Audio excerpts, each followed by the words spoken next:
uh, ya ilmu-ilmu yang ada di Pak Toilah ya, supaya ketika menyusun skripsi nantinya bisa lebih mudah lagi ya.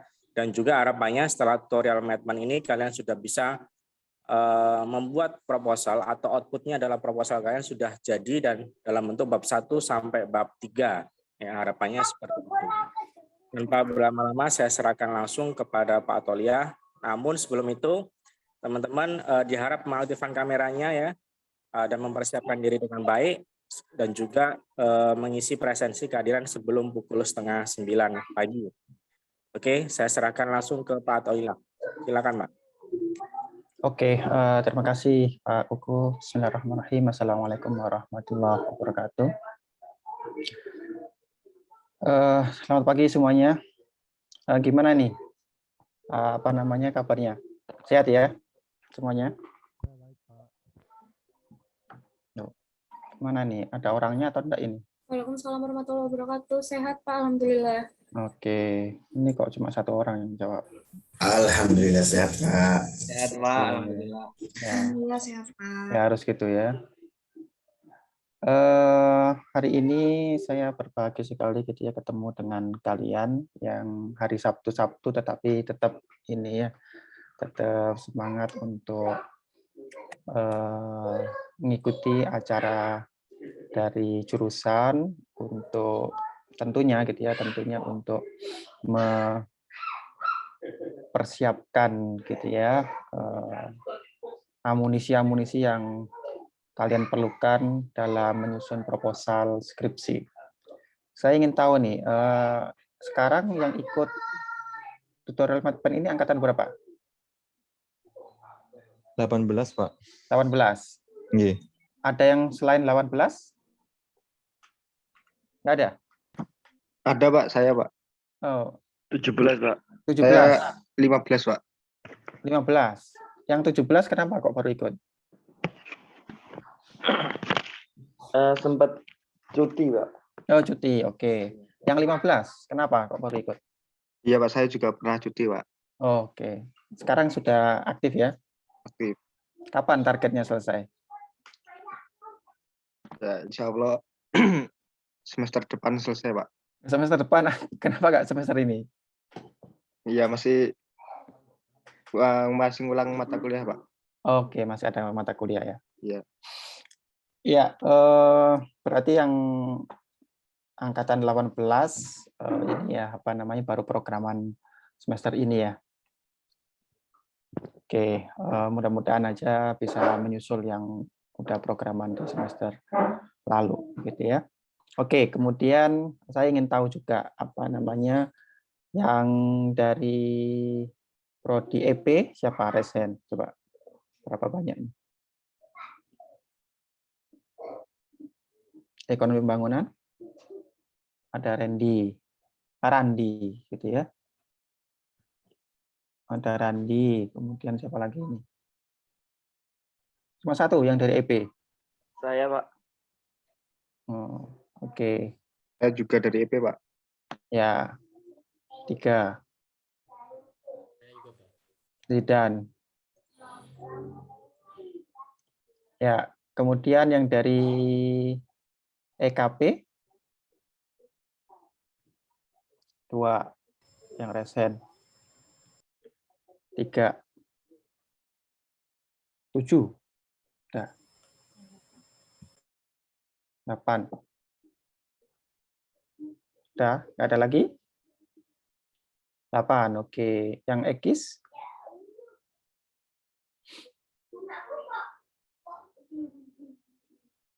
Ekis 3, 4, 5, 6.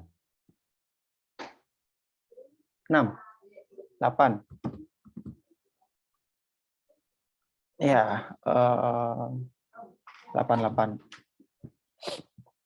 Ada yang ini ya. Oke, saya kira cukup ya. Jadi semuanya berasal dari 3 prodi gitu ya. Sehingga nanti mungkin ada beberapa case-case yang perlu kita diskusikan gitu ya untuk metode penelitian di masing-masing program studi. ya. Karena tentu ya masing-masing program studi kalau kalian menggunakan data atau metode kuantitatif itu akan berbeda gitu ya, availability datanya. Oke, sekarang share screen-nya udah kelihatan belum ya? Udah? Oke, udah ya. Ya, jadi saya dari departemen diminta untuk mengisi materi tentang metode penelitian kuantitatif. Ya, tentu sebelumnya sudah ada ya. Materinya sebelumnya ini apa? Tentang apa? Kemarin tentang apa? Bab 2?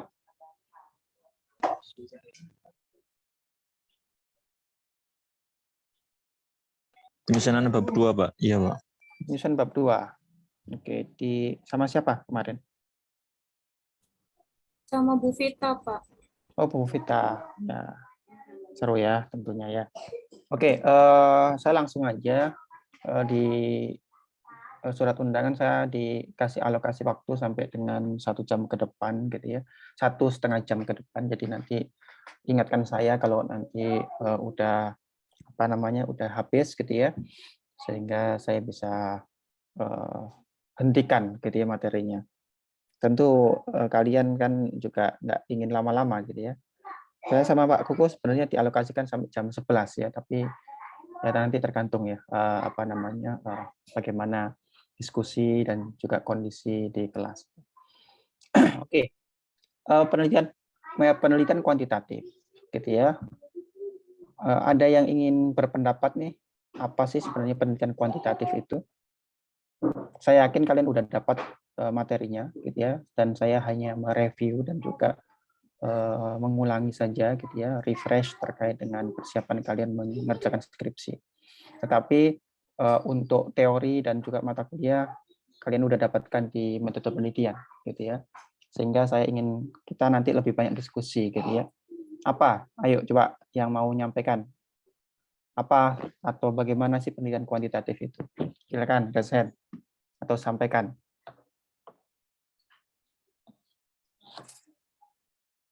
Ayo.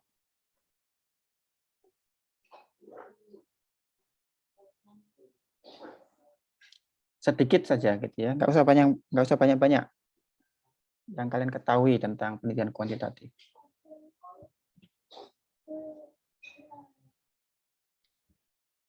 Yuk gimana ini? Nggak ada yang mau, nggak ada yang respon ini. Yakin nggak ada yang respon?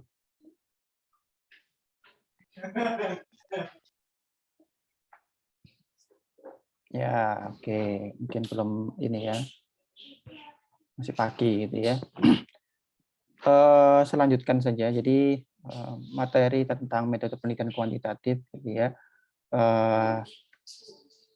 Metode ini biasanya memang lebih banyak dipakai untuk teman-teman di S1 gitu ya. Karena pendekatan ini gitu ya relatif lebih terstruktur dan juga to the point gitu ya dibandingkan dengan temennya gitu ya, yakni penelitian kualitatif ya. Meskipun gitu ya ada sebagian dari teman-teman di S1 gitu yang menganggap bahwa penelitian kuantitatif itu sangat susah gitu ya karena berkaitan dengan matematika gitu ya, kemudian statistik, apalagi ketemu dengan ekonometrik gitu ya. Tetapi lain dari itu ya, saya kira akan lebih mudah gitu ya buat kalian tentu gitu ya dengan data yang tersedia gitu ya. Kalau datanya udah tersedia, nanti kalian juga tinggal modifikasi dari teori-teori ataupun penelitian-penelitian terdahulu yang sudah ada gitu ya, atau dari jurnal-jurnal yang sudah terbit gitu ya, dan sedikit dimodifikasi itu sudah bisa gitu ya ketika kalian sudah menemukan gap risetnya ya. Jadi saya kira ini alternatif yang bisa kalian ambil gitu ya untuk melakukan penelitian dalam skripsi kalian. Oke. Jadi di sebelah kanan gitu ya, sebelah kanan itu adalah tahapan dalam melakukan penelitian kuantitatif. Ya, Jadi di atas sendiri itu ada teori, ya. Di atas sendiri ada teori yang menjadi dasar ataupun menjadi fondasi dari penelitian kuantitatif. Sehingga, gitu ya, ketika kalian sudah menemukan ya ide untuk melakukan penelitian kuantitatif, maka yang perlu dilakukan terlebih dahulu ada bagaimana landasan teorinya atau bagaimana dasar dari teori yang nanti akan mendukung dari apa namanya dari ide penelitian yang kalian lakukan, ya. Jadi fondasinya harus kuat dulu atau teorinya harus jelas apa teori yang akan dipakai. Kemudian yang akan jelas membedakan antara kuantitatif dan kualitatif itu ada di bagian ini, bagian kedua, yakni hipotesis. Ya, jadi kuantitatif pasti ada hipotesisnya, ya, pasti ada hipotesisnya, gitu ya. Sementara kualitatif nggak ada hipotesisnya. Tetapi ada juga penelitian yang mungkin sifatnya itu deskriptif, ya, dia tidak ada hipotesisnya, gitu ya. Jadi testing hypothesis itu adalah untuk menguji, gitu ya, apakah kondisi yang ada berdasarkan data itu benar atau enggak, gitu ya. Jadi kalian juga pasti sudah pernah ya, saya nggak tahu sebagian ini pernah ikut kelas saya atau enggak, tetapi seharusnya kalian juga sudah mendapatkan apa itu hipotesis, ya. Jadi nanti atau statistik itu juga ada jenisnya, ada dua, ada yang deskriptif, ada juga yang inferensial, ya. Kemudian dari hipotesis kita akan masuk ke bab 3 atau research design ataupun desain penelitian. Yang ini nanti akan muncul di bab 3 dari proposal kalian. Jadi research design ini sudah sangat teknis atau apa namanya panduan atau guideline kalian dalam melakukan eksekusi untuk tema penelitian yang kalian lakukan. Jadi sehingga gitu ya, ini sifatnya tidak lagi apa namanya teoritis, tetapi sudah melakukan atau tahapan-tahapan analisis yang sudah siap untuk dilakukan ataupun dieksekusi, ya. Oke, saya kira sampai sini dulu, gitu ya, apa namanya tahapannya. Yang lain ini nanti di bawahnya, gitu ya, ketika sudah ada datanya dan juga ketika kalian sudah menentukan ya bagaimana melakukan analisisnya atau jenis datanya apa, gitu ya, dan seterusnya. Tetapi runtutan ini sampai dengan nomor 11 ini adalah bagaimana kalian melakukan penelitian dengan menggunakan metode kuantitatif, ya. Oke, selanjutnya saya berikan outline dari beberapa hal yang kiranya nanti akan menjadi sangat penting untuk kalian ketahui ketika berbicara tentang metode kuantitatif, gitu ya. Tentu nanti kita akan kembangkan dengan kondisi di kelas, ya. Oke, saya awali dari definisi terlebih dahulu, gitu ya. Jadi quantitative research ataupun penelitian kuantitatif itu pada dasarnya itu adalah proses untuk melakukan atau mengumpulkan, ya, mengumpulkan kemudian menganalisis data-data yang sifatnya numerik, gitu ya. Kenapa kok numerik? Ya karena ada juga data itu yang sifatnya non numerik atau kita sebut sebagai categorical data, gitu ya. Jadi pertama itu ya, collecting and analyzing numerical data. Kemudian untuk apa kita melakukan analisis data numerik itu? Kita ingin mengetahui bagaimana pola gitu ya dari data, kemudian bagaimana kita bisa melihat ukuran-ukuran sentral tendensinya atau pemusatan datanya dari rata-rata, kemudian ada median, kemudian ada modus, gitu ya. Kemudian kita juga bisa mengetahui bagaimana sebenarnya bentuk dari data yang kita miliki, gitu ya. Apakah data kita itu normal atau enggak, gitu ya. Kemudian yang lebih atas lagi adalah kita bisa melakukan prediksi, ya. Jadi make prediction atau forecasting dari data. Kalian tentu ingat ya, yang paling sederhana adalah regresi, gitu ya. regresi sederhana. Jadi kita punya variabel X, ya, kemudian ada variabel Y, gitu ya, masing-masing satu variabel, ada dependent dan juga ada independent. Jadi bagaimana kita melakukan prediksi untuk variabel Y, gitu ya, atau dependent variabelnya dengan variabel X yang sudah diketahui, ya, misal. Kemudian kita juga bisa tes causal relationship. Jadi ingin mengetahui hubungan antar variabel itu bagaimana. Yang paling mudah adalah nanti kita bisa lihat dengan menggunakan korelasi, misal, gitu ya. Dan yang paling penting dari kuantitatif research itu adalah kita ingin mencoba, gitu ya, mendekati populasi itu dari sampel yang kita ambil.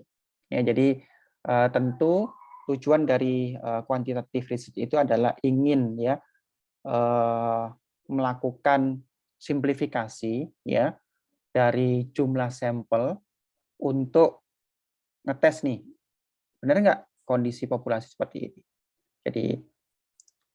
Jadi ada data yang sangat banyak, gitu ya, kemudian kita select ataupun sampling prosedur, gitu ya, kita ambil salah satu teknik untuk sampling gitu ya, kemudian kita misal gitu ya, oke, kita pakai random sampling, gitu ya, maka kita akan bisa memilih, ya, dari keseluruhan populasi, kita ambil sebagian dari populasi itu yang akhirnya akan menjadi yang namanya sampel.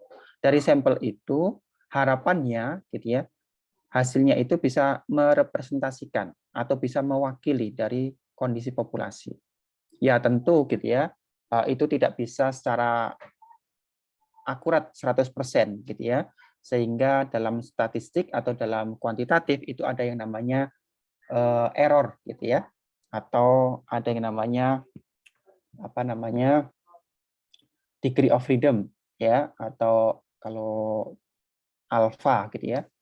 Jadi alfa berapa persen? 1%, 5%, ataupun bahkan yang 10%, gitu ya. Jadi itu ada errornya.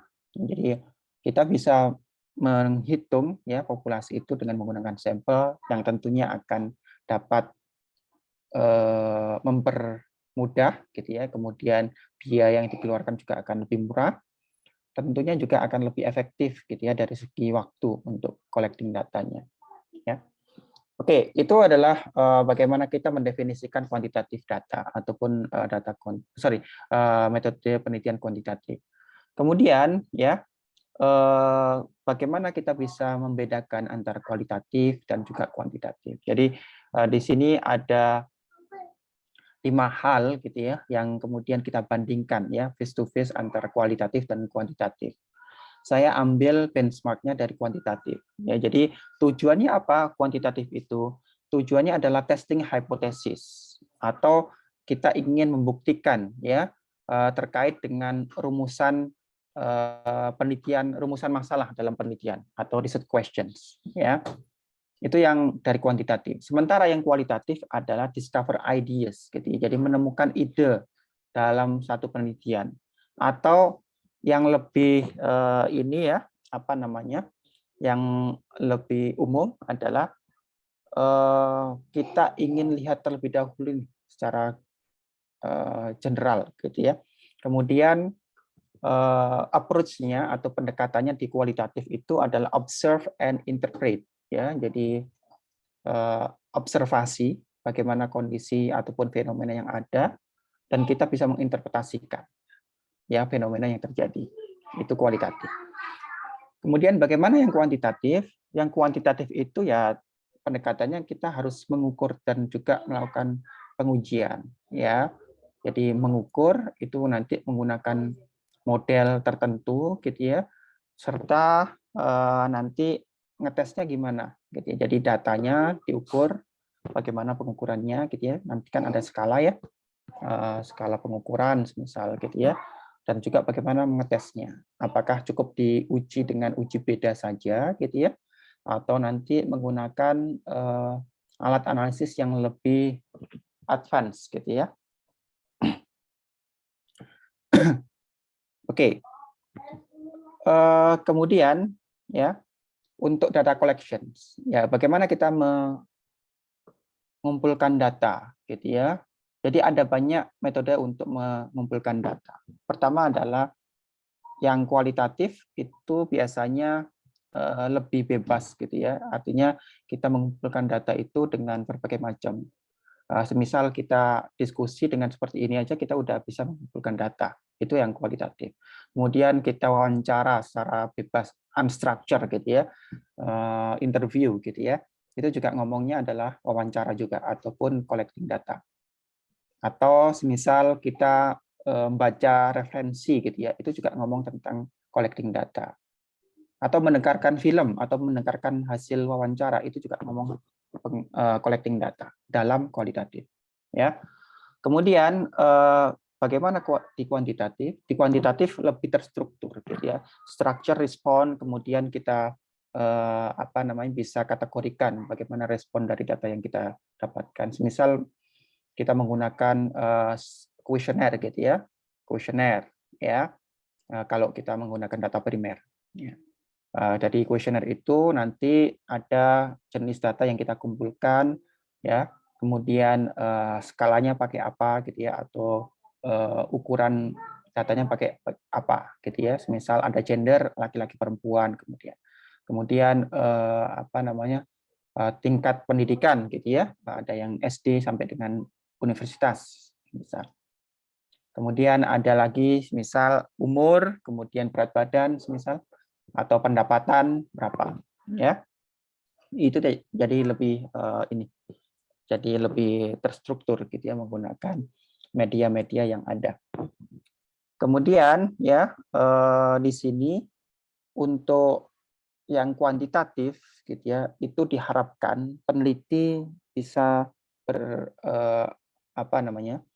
bisa melakukan yang namanya hal yang lebih objektif, gitu ya.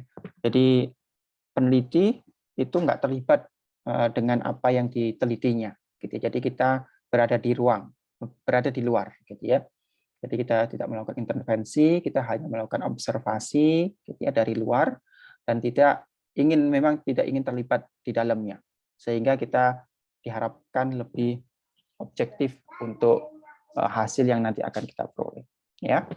Kemudian sebaliknya untuk yang kualitatif itu biasanya lebih subjektif karena kita akan menentukan nih ya informan atau sumber data kita itu mana yang lebih banyak, gitu ya, atau mana yang lebih mengetahui, itu kita udah punya informasinya, sehingga saya harus memilih, gitu ya, menentukan mana yang akan menjadi responden saya atau informan saya, ya. Kemudian yang terakhir sendiri, gitu ya, untuk kuantitatif data, ya, tujuannya adalah untuk melakukan generalisasi. Jadi kenapa bisa melakukan generalisasi? Karena kita, gitu ya, itu mengambil data dari populasi, ya, populasi kemudian kita persempit menjadi sampel, gitu ya. Harapan dari kita ambil sampel itu adalah untuk mewakili dari populasi yang ada, ya, sehingga dari sampel yang sudah kita dapatkan itu nanti bisa kita gunakan untuk melakukan generalisasi dari paling tidak, gitu ya, dari populasi yang kita tentukan, ya.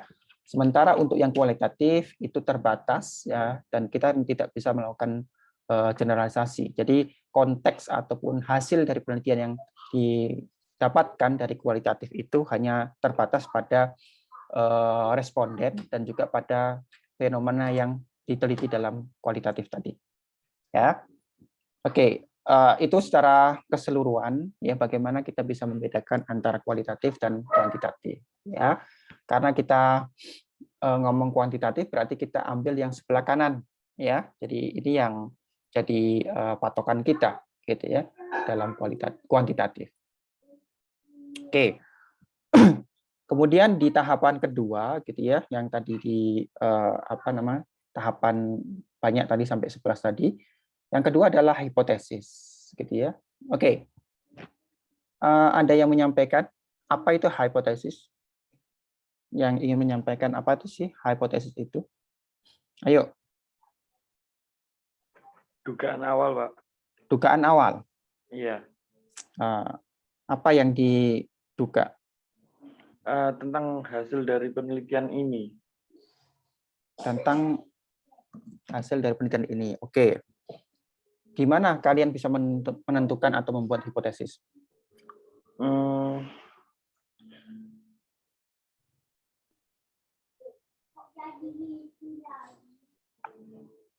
Mungkin Dugaan itu didasarkan atas apa? forecasting mungkin.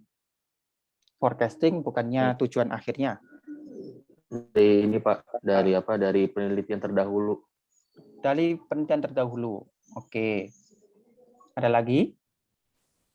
Dari Logika, Pak. Dari logika. Oke. dari teori-teori yang ada, Pak. Ya, itu ya. Jadi ini saya tunggu yang teorinya sebenarnya harusnya muncul di depan, gitu ya. Jadi dari teori, gitu ya. Kemudian dari penelitian terdahulu, kemudian bisa juga dari data, ya, atau bisa logika sih misal, gitu ya. Logika sederhana bisa jadi seperti itu. Tetapi dari logika itu seharusnya dinaikkan lagi apa teorinya, gitu ya. Kalaupun nanti teorinya masih belum established, gitu ya, masih belum ada, gitu ya. Misal lebih banyak dari hasil eksplorasi, gitu ya. Ya berarti dari hasil penelitian terdahulu, gitu ya. Jadi hipotesis itu merupakan dugaan sementara. Karena masih bersifat dugaan, gitu ya. Maka kita harus menguji apakah benar dugaan kita, gitu ya. Tergantung dari apa yang akan kita duga, ya. Oke, jadi hipotesis itu nanti ada hipotesis yang kita sebut sebagai hipotesis nol, gitu ya, dan hipotesis alternatif. Biasanya, gitu ya, kalian nggak konsisten ya dari apa yang saya temui selama membimbing mahasiswa, gitu ya, untuk skripsi, nggak konsisten antara hipotesis hipotesis yang berdasarkan teori, gitu ya, dan juga hipotesis yang statistiknya, gitu ya. Jadi hipotesis itu akan muncul dua. Pertama ada di bab 2 di bagian akhir, gitu ya. Kemudian di bab 3 untuk uji hipotesis statistiknya, gitu ya. Sehingga seharusnya antara yang dicantumkan di bab 2 dengan yang ada di bab 3 itu harus konsisten. Ya. Semisal gitu ya. Kalian gitu ya, gimana nih kalau kalian menjelaskan hubungan antara pendapatan dan konsumsi? Ayo, gimana hipotesisnya pendapatan dan konsumsi? Secara teori gimana menjelaskan hubungan antara pendapatan dan konsumsi?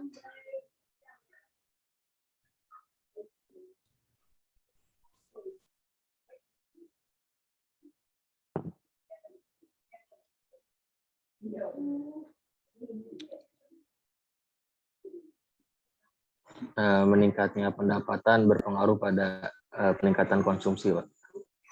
Meningkatnya pendapatan berpengaruh terhadap meningkatnya pendapatan. Konsumsi gitu ya. Meningkatnya pendapatan meningkat, konsumsi juga meningkat gitu ya.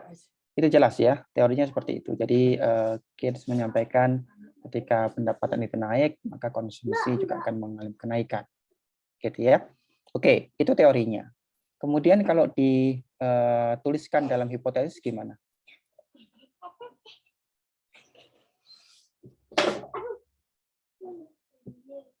Yuk. Kalau dituliskan dalam hipotesis,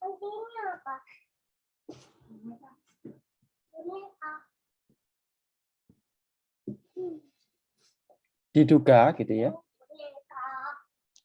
Diduga apa? Diduga pendapatan berpengaruh terhadap konsumsi. Hasilnya diduga pendapatan tidak berpengaruh terhadap tingkat konsumsi. Hipotesisnya adalah Hanolnya apa? Dia kesana? Diduga bahwa pendapatan tidak berpengaruh terhadap konsumsi. Satunya diduga tingkat pendapatan berpengaruh pada tingkat konsumsi. Ya, berarti itu lebih ke hipotesis statistik. Ya, Kalau hipotesis teoritisnya berarti diduga pendapatan itu berpengaruh. Berpengaruhnya gimana? Kalau tadi kan ketika pendapatan naik, konsumsinya naik gitu ya. Berarti kita sudah tahu nih dari teori, kita tahu hubungan antara pendapatan dan konsumsi itu positif. Ya, berarti kita udah bisa mendefinisikan hipotesisnya itu adalah hipotesis satu arah. Ya, satu arah positif. Jadi pendapatan dan konsumsi itu diduga akan berpengaruh positif. Ya, itu yang pertama. Kemudian tadi yang disampaikan oleh Adiaksa itu lebih kepada hipotesis statistik. Jadi pendapatan tidak berpengaruh ke konsumsi, gitu ya. Alternatifnya adalah pendapatan itu berpengaruh terhadap konsumsi, ya. Tetapi gitu ya, nanti kita bisa cek gitu ya. Semisal yang diregresi gitu ya. Diregresi itu hipotesis statistiknya itu adalah bahwa beta 1 ya beta 1 ya, kita anggaplah beta alfa dan beta. Beta 1 itu sama dengan 0. Gitu ya. Sementara hal alternatifnya itu adalah beta 1 tidak sama dengan 0. Itu merupakan hipotesis dua arah ya. Kenapa kok dua arah? Karena kita nggak menentukan arahnya lebih besar atau lebih kecil, gitu ya. Jadi ada satu arah dan dua arah. Satu arah itu kalau memang kita udah benar-benar paham ataupun benar-benar yakin bahwa hubungan antara dua variabel itu apakah ke kanan atau ke kiri, positif atau negatif, gitu ya. Nggak apa harus kita tentukan arahnya, Pak, positif atau negatif itu. Nggak harus, gitu ya. Nah, jadi kalau kita memang benar-benar dari hasil penelitian, gitu ya, dari hasil penelitian ataupun dari referensi itu hasilnya yang menunjukkan antara dua variabel X dan Y itu ada yang positif, ada yang negatif, berarti kalian bisa menggunakan hipotesis dua arah, gitu ya. Tetapi kalau memang udah firm, udah jelas bahwa hubungannya itu satu arah, berarti ya harus ditentukan atau harus didefinisikan ya hubungannya. Diduga pendapatan itu berpengaruh positif terhadap konsumsi. Kalau udah jelas seperti itu ya harus didefinisikan seperti itu hipotesisnya. Gitu ya. Oke, jadi problemnya nanti apa dulu nih gitu ya, statement problemnya. Jadi untuk sebelum ke sini sebenarnya ini nih. Sebelum ke sini sebenarnya ask a question. Jadi apa yang akan ditanyakan dalam rumusan penelitian? Ya, tadi ya, apakah pendapatan itu berpengaruh terhadap konsumsi? Ya, itu yang akan diuji, gitu ya. Kemudian nanti background-nya seperti apa, kemudian form hypothesis. Jadi hipotesisnya dibuat terlebih dahulu. Gimana caranya? Ya, caranya ini. Penentuan hipotesis. Gitu ya. Jadi ini teknisnya, gitu ya. Bagaimana hipotesis statistiknya? Tadi udah disampaikan oleh Adiaksa, gitu ya. Beta 1 sama dengan 0. Kemudian alternatifnya adalah beta 1 tidak sama dengan 0. Udah ditentukan. Kemudian tentukan area penerimaan hipotesis. Kalau kita pakai satu arah bagaimana? Kalau kita pakai dua arah bagaimana? Gitu ya. Nah, karena nanti satu arah dan dua arah itu terkait dengan daerah penerimaan, gitu ya. Termasuk juga di dalamnya adalah errornya, ya. Kalau kita pakai error sebesar 5% untuk dua arah, berarti kanan kiri sebesar 2,5%. Kemudian kalau satu arah berarti kanan saja 5%, kiri saja 5%. Ya, jadi itu yang harus ditentukan.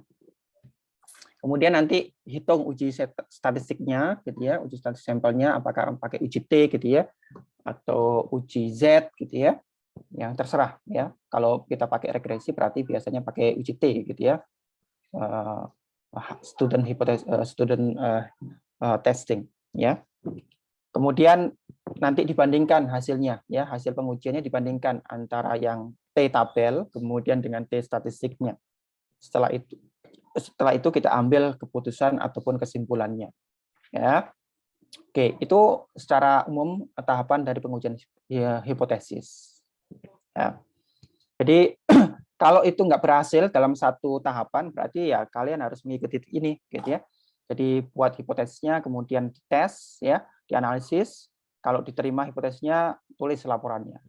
Kalau nggak diterima, berarti reject hipotesis, pikir ulang ataupun dipikirkan kembali, gitu ya. Kemudian dimodifikasi, direvisi, kemudian tahapan itu dilakukan lagi, gitu ya. Oke.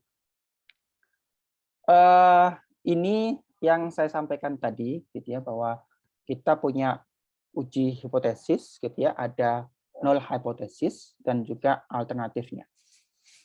Null hipotesis itu menyatakan bahwa nilai parameter populasi yang sebenarnya sesuai dengan nilai yang telah dihipotesiskan, atau hipotesis null biasa menyatakan status quo. Semisal ya, kita ingin melakukan pengujian hipotesis uji rata-rata. Uji rata-rata 2 sampel misal, gitu ya. Sampel A dan sampel B. Ya, kita uji rata-ratanya. Berarti hipotesis nolnya itu adalah rata-rata antara sampel A dan sampel B itu sama. Gitu ya. Alternatifnya adalah apa? Alternatifnya adalah sampel A dan sampel B rata-ratanya tidak sama. Ya, jadi mu1 atau mu A sama dengan mu B, gitu ya.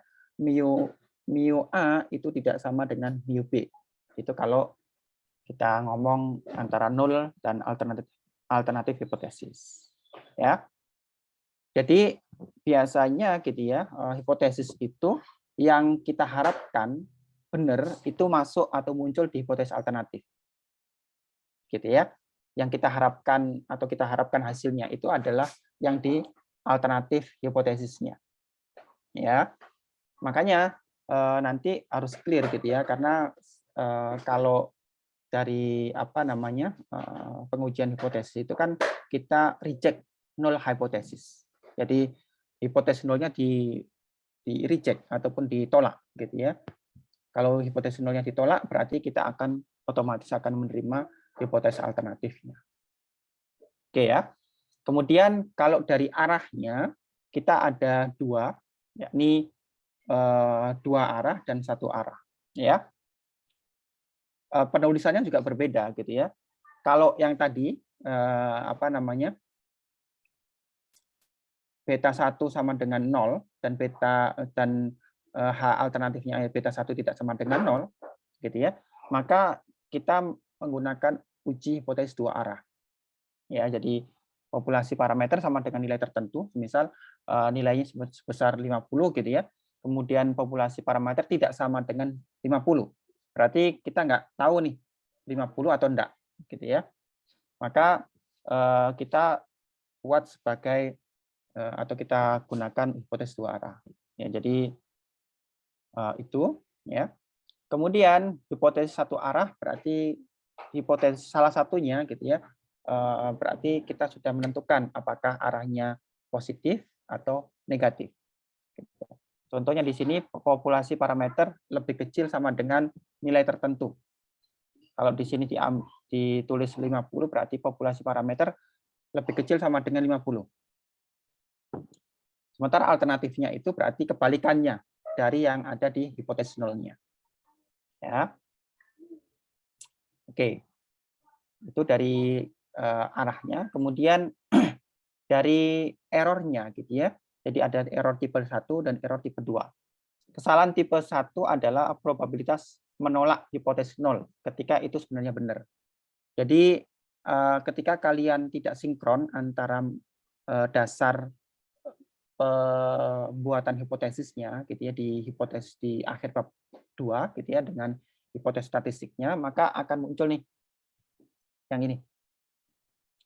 Ya. Kemudian kesalahan tipe 2 adalah probabilitas menerima hipotesis nol ketika itu sebenarnya salah. Gitu ya.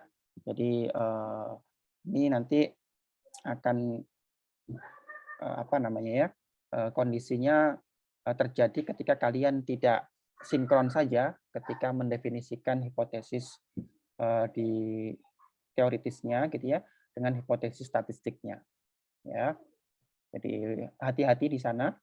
Biasanya terjebak gitu ya karena melihat bahwa oh ternyata variabel X ini tidak signifikan gitu ya, kemudian dihipotesiskan memang H0-nya gitu ya itu signifikan semisal gitu ya. Sementara alternatifnya tidak signifikan, itu kebalik berarti ya. Oke, kemudian dalam pengujian hipotesis gitu ya, kita bisa melakukan berbagai macam ya. Ini yang mudah ataupun uji hipotesis sederhana sebenarnya. Jadi kalau kita lihat dari struktur datanya gitu ya, nanti kita kan udah tahu ya bahwa data itu ada yang sifatnya discrete dan juga ada sifatnya continuous. Discrete itu lebih kepada data yang berasal dari perhitungan. Ya, perhitungan itu berarti 1, 2, 3, 4, 5. Gitu ya, dihitung penuh. Sementara yang continuous itu lebih kepada hasil pengukuran. Jadi semisal tinggi badan gitu ya, berarti 176,7 misal gitu ya. Jadi ada koma ataupun ada angka di belakang komanya yang itu mengacu kepada ataupun tergantung dengan seberapa teliti ya pengukuran yang kita lakukan ya. Jadi kalau kalian timbang badan menggunakan timbangan yang ini ya, yang biasa gitu ya. Ya kalian mungkin akan lihat ukuran berat badan misal gitu ya. Itu mungkin ya 50 gitu ya. Atau 60 gitu ya. 61, koma-komanya nggak akan kelihatan. Tetapi kalau kalian pakai digital, maka akan muncul nilai koma-komanya. Dan itu kita sebut sebagai data yang continuous. Ya, oke. Jadi ini sudah ada, gitu ya, ada diagram pohonnya, ya, tree diagram yang membedakan berdasarkan jenis datanya. Kalau kalian punya data discrete, gitu ya, kemudian kalian do you have an average rate, gitu ya. Tidak, yes, gitu ya. Kalau tidak, apakah datanya lebih besar daripada 50? Gitu ya. Kalau iya, maka kalian tulis di sini. Ya, jadi ini pilihan, gitu ya. Jadi kalian bisa menentukan mana uji yang tepat digunakan dalam penelitian kalian. Ya. Apakah menggunakan uji T atau menggunakan uji Z? Ya, tinggal dicek dulu nih. Apakah datanya sesuai nggak dengan kriteria pengujian Z atau uji T-nya. Ya. Oke, kemudian saya ngomong selanjutnya terkait dengan jenis data. Gitu ya. Jadi data itu secara umum dikategorikan ataupun dibedakan menjadi dua. Ada data yang sifatnya kategori, ada juga yang sifatnya numerik, gitu ya. Masing-masing data yang numerik dan juga data yang kategori itu juga terdiri dari dua jenis. Yang pertama, data kategori terdiri dari nominal dan juga data ordinal. Ya. Jadi kalau kita urutkan dari yang paling tinggi atau dari yang paling rendah ke yang paling tinggi dari jenis data gitu ya, maka nominal data ini yang paling rendah tingkatannya. Gitu ya. Sementara yang rasio ini yang paling tinggi tingkatan jenis datanya. Gitu ya. Itu artinya apa? Kalau yang paling rendah sendiri berarti semakin sedikit gitu ya, semakin sedikit cara kita untuk melakukan analisis data menggunakan data tersebut. Sehingga di sini kalau kita punya nominal data gitu ya, maka di sini kita mungkin akan atau hanya akan bisa menampilkan data gitu ya, atau menganalisis data itu dengan melihat frekuensinya saja gitu ya, kemudian dengan menghitungnya, counting saja gitu ya, sehingga terbatas analisisnya. Analisisnya mungkin hanya bisa disajikan dalam bentuk persentase gitu ya. Misal jumlah laki-laki dan perempuan dalam satu kelas gitu ya. Ya kita bisa menghitungnya saja gitu ya. Laki-lakinya 15, kemudian perempuannya 15, berarti 50-50. Jadi masing-masing 50%. Gitu ya. kemudian atau kita bandingkan atau dalam bentuk pie chart gitu ya, berarti 50%, 50%. Ini contohnya laki-laki, perempuan, kemudian ada siswa, mahasiswa, dosen gitu ya, kemudian anak dengan orang tua gitu ya. Kemudian ada sekolah kelas 1, kelas 2, kelas 3, kelas 4 ya. Oke, itu yang nominal. Jadi dia berdasarkan kategori saja, gitu ya, mengkategorikan untuk objek dari data yang kita dapatkan. Kemudian yang kedua adalah ordinal data. Kalau nominal tidak ada yang namanya urutan, gitu ya, ataupun tidak ada ranking di antara data yang kita miliki. Tetapi kalau sudah masuk ke ordinal data, maka kita ada yang namanya order, gitu ya, atau urutan ataupun tingkatan. Jadi ada order ataupun tingkatan. Ini contohnya mungkin yang sering kalian isi ya dalam satu kuesioner. Jadi ada Likert, skala Likert gitu ya. Jadi Likert scale gitu ya. Jadi bagaimana pelayanan yang diberikan oleh oleh penjual gitu ya, sangat bagus dengan sangat jelek gitu ya, atau sangat jelek sampai dengan sangat bagus. Itu kan skala gitu ya. Sangat jelek itu tidak sama dengan sangat bagus gitu ya. Misal ya, sangat jelek itu 5, kemudian sangat bagus itu, sangat jelek itu 1, kemudian sangat bagus itu 5, gitu ya. Maka 1 ditambah dengan, sangat jelek, gitu ya, ditambah dengan sangat jelek, itu tidak sama dengan 2, gitu ya. Atau 2 itu tidak sama dengan penjumlahan sangat jelek ditambah dengan sangat jelek. Nggak seperti itu. Ya. Good, medium, bad, gitu ya. Kemudian yang ketiga adalah interval. Jadi interval itu sudah masuk ke kategori jenis data numerik gitu ya. Dia merupakan salah satu jenis data numerik, angka gitu ya. Angka. Di sini contohnya they are like ordinal data but the categories are non factor. Jadi sudah diketahui. Ada tahun gitu ya, kemudian ada temperatur misal, kemudian ada IQ gitu ya. Yang paling membedakan antara interval data dengan rasio data itu, di interval data dia tidak memiliki nilai nol mutlak gitu ya. Nilai nol mutlak itu sederhananya gini. Jadi kalau kita melihat ataupun kita menjadikan suhu sebagai contohnya gitu ya, ada suhu negatif minus gitu ya, minus 0 derajat gitu ya, atau minus. Kemudian ada suhu 0 derajat dan juga ada yang positif. Ya. Jadi 0 derajat itu sebenarnya bukan tanpa isi ataupun tanpa arti apa-apa gitu ya, tetapi 0 derajat itu menunjukkan bahwa kondisinya tidak positif ataupun tidak negatif. Jadi bukan berarti tidak dingin ataupun tidak panas gitu ya. Ya kondisi 0 derajat itu ya menunjukkan kondisi yang memang situasinya atau suhunya itu berada di angka 0 derajat. Gitu ya. Bukan berarti kosong gitu ya kalau bisa kita sampaikan. Kemudian yang terakhir adalah rasio gitu ya. Rasio ini merupakan yang paling tinggi tingkatannya.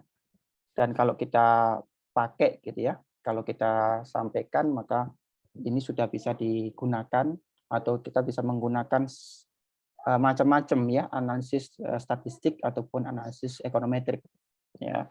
Jadi karena sudah bisa dibagi, bisa dikali, bisa dikurangi, bisa ditambahkan ya, dan mempunyai nol mutlaknya gitu ya. Kalau 0 berarti tidak ada sama sekali gitu ya.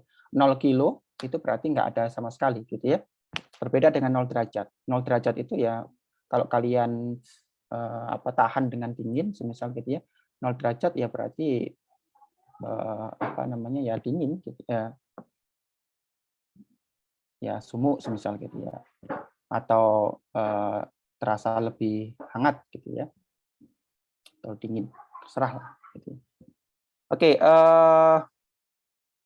berarti dia sifatnya bisa sifatnya bisa diskrit atau continuous tergantung, tetapi yang pasti adalah bahwa kalau rasio datanya sudah sangat bisa diolah dengan alat analisis apapun, gitu ya.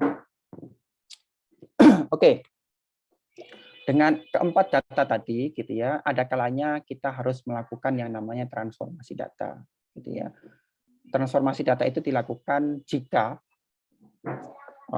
kita menemui beberapa kendala ketika melakukan analisis, ya. Semisal data kita itu tidak normal, gitu ya. Padahal alat analisis kita itu mengharuskan data bersifat normal, ya.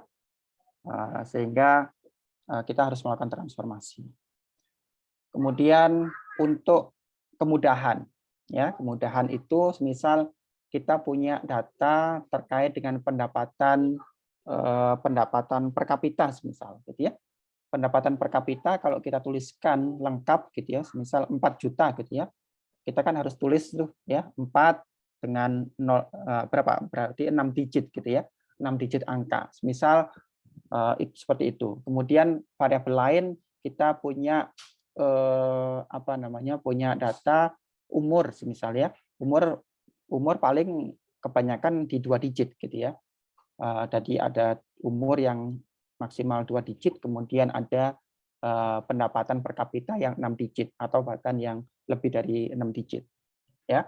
Jadi itu kan nanti berbeda ininya, nggak mudah, nggak sederhana, gitu ya, sehingga bisa jadi nanti kita gunakan atau kita lakukan transformasi untuk menyederhanakan tadi, transformasi dengan bentuk log misal, gitu ya.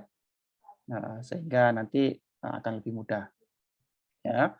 Kemudian bisa jadi tadi ya, karena tidak normal, maka kita lakukan transformasi data.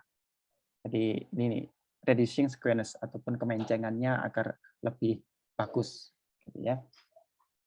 Atau equal spread, gitu ya. Jadi dispersinya, gitu ya. Nah, jadi skewness dan kurtosis nanti, ya. Kemudian ada juga semisal tidak atau menginginkan hubungan yang linear antar variabel. Jadi mungkin memang dari fungsi yang kita dapatkan dari secara teoritis hubungannya adalah non-linear. Kemudian kita ingin hubungannya itu, karena kita ingin menggunakan regresi, maka kita harus transformasi fungsi tersebut agar linear. Ya, kemudian kita logkan misalnya. Ya. Dan yang lainnya, additive relationship analisa lebih mudah dilakukan ketika kita menggunakan yang sifatnya aditif daripada yang multiplikatif. Apa saja transformasi data itu? Ya banyak macamnya, gitu ya. Misal kita gunakan yang paling sering digunakan adalah yang log, lin log, gitu ya. Logaritma, menggunakan logaritma. Tetapi, gitu ya, perlu diingat bahwa ada konsekuensi ketika kita melakukan transformasi data, gitu ya. Misal data normal, gitu ya, kemudian kita transformasi menjadi logaritma, gitu ya, maka hasilnya nanti akan berupa elastisitas, gitu ya, menunjukkan elastis untuk koefisien, sehingga interpretasinya juga akan berubah, gitu ya. Jadi itu yang nanti akan perlu diperhatikan ketika kalian melakukan transformasi. Ya. Yang idealnya sebenarnya akan lebih baik jika menggunakan data normal ataupun data asli, gitu ya. Tetapi memang dalam melakukan analisis tentu kita akan melihat, gitu ya, kondisi di realnya bagaimana. Gitu ya. Kalau memang harus dilakukan transformasi data, berarti ya itu harus dilakukan, gitu ya, karena mungkin untuk memperbaiki model, gitu ya, atau untuk memperbaiki hasil dari analisis itu disyaratkan, ya kita harus melakukan itu, gitu ya. Oke, ini yang tadi yang saya sampaikan terkait dengan data normal, gitu ya. Jadi yang terkait dengan skewness atau kemencengan data. Jadi data normal itu bentuknya seperti ini nih, ya, seperti bentuk bel, gitu ya. Kalau kita punya data yang sifatnya normal, maka kita bisa bilang, gitu ya, bahwa sebanyak 99,7% data kita itu berada di antara plus minus 3 simpangan, ya, plus minus rata-rata ditambah dengan 3 simpangan baku. Ya. Jadi ini rata-ratanya gitu ya. Kemudian kalau data kita normal berarti 99,7% itu berada di antara 3 standar deviasi. Ya. Sisanya ini kan berarti tinggal berapa nih? Tinggal 0,3% gitu ya. Jadi sisanya berarti di luar itu. Jadi hampir semua gitu ya. Kemudian kalau data kita itu bersifat normal, maka 95,5% itu berada di antara rata-rata plus minus 2 standar deviasi. Ya. Kemudian kalau normal juga berarti data kita itu jaraknya gitu ya 68,3% itu berada di plus minus rata-rata gitu ya, plus minus 1 standar deviasi. Ya. Jadi kalau misal ya di sini ada 38 orang gitu ya. 37 orang gitu ya. Kalau di sini tinggi badannya itu adalah mengikuti pola distribusi normal gitu ya. Misal rata-ratanya adalah tinggi badannya adalah 165 gitu ya. Berarti ya di antara itu gitu ya, kemudian standar deviasinya 2 gitu ya. Berarti nilainya ya dari 37 orang ini ya 165 dikurangi 2 berarti 163. Kemudian 165 ditambah 7 berarti 167.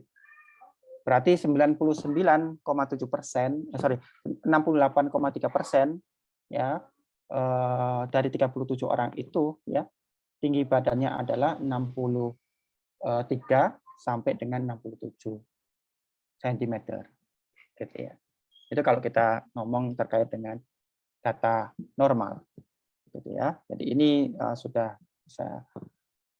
Lah, beberapa alat analisis itu mensyaratkan bentuk data kita itu harus normal, gitu ya. Data kita harus normal. Apakah datanya atau nanti errornya, gitu ya. Errornya harus normal. Misal regresi itu kan errornya harus normal. Ya. Oke, sebelum saya lanjutkan, ya, saya silakan kalau ada hal yang ingin ditanyakan sampai dengan jenis data dan juga bagaimana kita melihat bentuk data yang kita miliki. Silakan.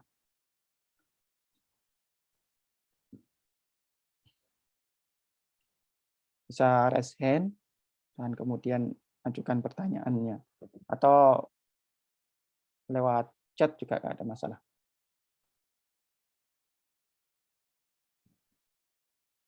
Ada bisa? Baik, Pak, saya ingin bertanya, saya tertarik dengan transform data ini. Nah, Kamu sampai titik mana agak? Dari apa? Kenapa? Oh, saya dari EKP, Pak. EKP, oke. Nah, saya ingin bertanya ini mengenai transform data ini sampai titik mana agar data kita itu, data yang kita transform ini tidak menjadi bias, Pak? Oke. Tergantung nanti data yang kita miliki ya. Ya, bisa. Jadi apalagi data-data yang terkait dengan finansial data gitu ya. Jadi biasanya ada yang apalagi finansial terus datanya adalah data time series ya. Jadi Adiaksa nanti mungkin akan sangat spesifik ya kalau kalian yang dari EKP kemudian nanti menggunakan data time series dari data keuangan gitu ya. Itu ada pola-pola tertentu yang kemudian ya perlu dicek kembali gitu ya untuk data time series khususnya. Data time series itu biasanya apalagi yang sifatnya high frequency ya datanya sangat tinggi gitu ya, sangat banyak, misal data saham per jam gitu ya atau per 30 menit gitu ya. Naik nilai IHSG ataupun nilai saham gitu ya. Itu kan sangat tinggi sekali gitu ya.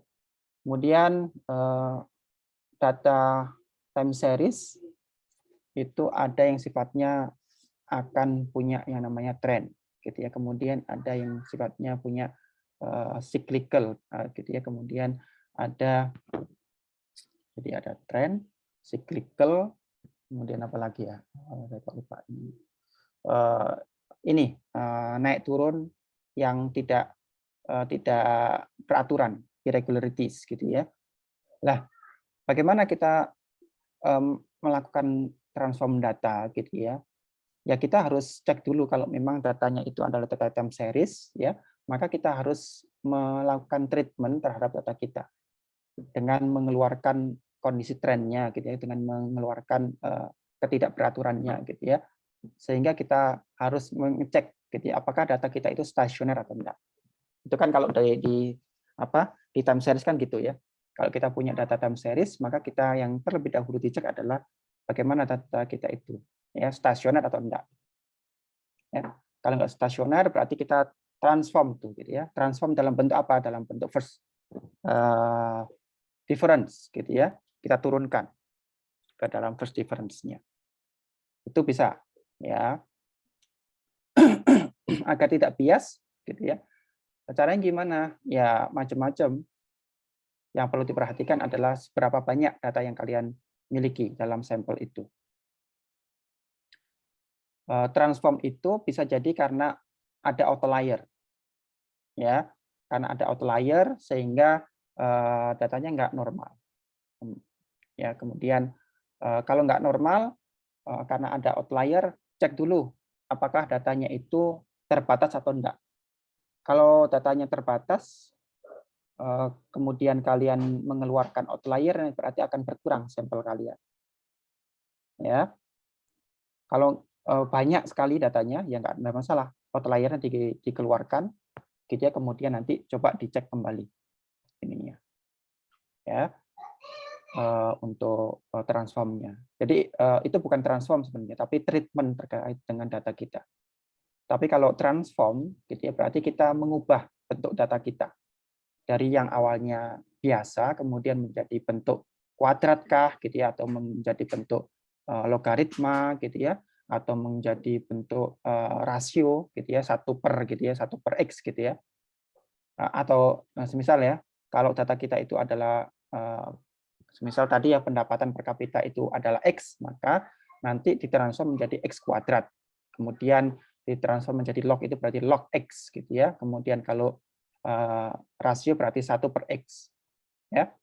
Ya tinggal nanti ininya, tinggal nanti disesuaikan, ya, bagaimana transformasi yang kemudian juga mudah untuk diinterpretasikan, ya. Jadi itu yang perlu diperhatikan. Agar tidak bias, ya tentu harus dicek penyebabnya apa terlebih dahulu, diagnosa, gitu ya. Kemudian baru dilihat bagaimana treatmentnya atau transformasi apa yang diperlukan. Ya, karena tidak secara otomatis, gitu ya. Kemudian kita harus melakukan transformnya itu dalam bentuk logaritma, misal. Udah langsung selesai, nggak sesederhana itu, gitu ya. Jadi harus dilihat terlebih dahulu penyebabnya apa, kemudian nanti dicari metode ataupun treatment yang tepat. Gitu ya, Diaksa. Untuk ini. Silakan kalau ada yang lain sampai dengan penjelasan terkait dengan data ini.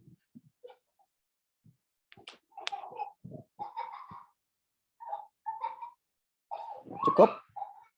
Kalau cukup saya lanjutkan. Ini hampir sama dengan tadi, karena kemungkinan tadi saya ini ya kelewatan. Seharusnya muncul di sini, gitu ya. Jadi dengan data yang sudah kita dapatkan, kemudian kalian juga ingin menguji sampel yang kalian miliki, gitu ya. Maka pertama yang terlebih dahulu dilihat adalah apakah jenis data kita yang akan kita lakukan, yang akan kita uji. Apakah bentuknya adalah discrete atau continuous, gitu ya. Kalau discrete, kalian bisa menggunakan ini nih. Kalau ingin melihat proporsinya, kalian bisa menggunakan proportion test sampai dengan chi-square ini. Tapi kalau data kita adalah continuous, yang berasal dari pengukuran, gitu ya, maka kalian ditanya nih, kalian ingin menguji apa? Kalau ingin menguji tentang hubungan gitu ya, maka kalian bisa menggunakan regresi sederhana atau regresi berganda.